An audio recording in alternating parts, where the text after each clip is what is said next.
Ui, được một con mọi người ạ. Đây, được một con. Đây. Còn một con đây nhá.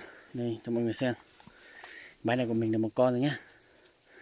Chuột rừng rất to. To nha mọi người nhá. Đây, được một con rồi.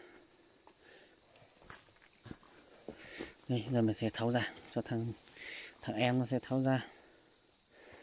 Đấy.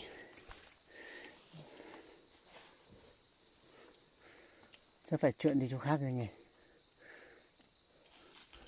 Chắc mình phải lấy ra chuyện đi chỗ khác thôi. Chỗ này được một con thì chắc là không tới nữa đâu.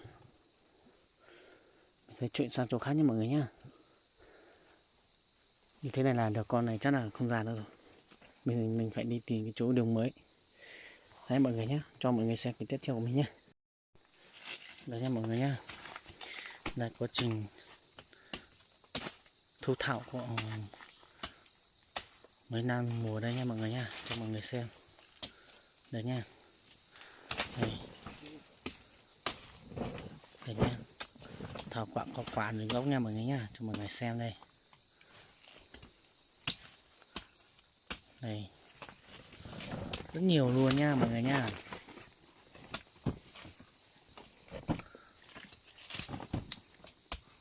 Đây. Một người cắt, một người cho vào nha.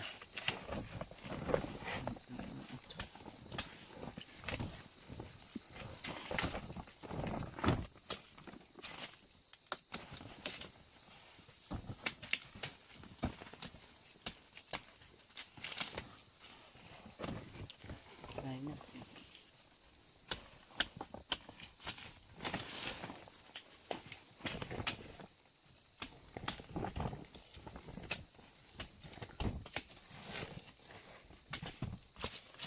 Lớn.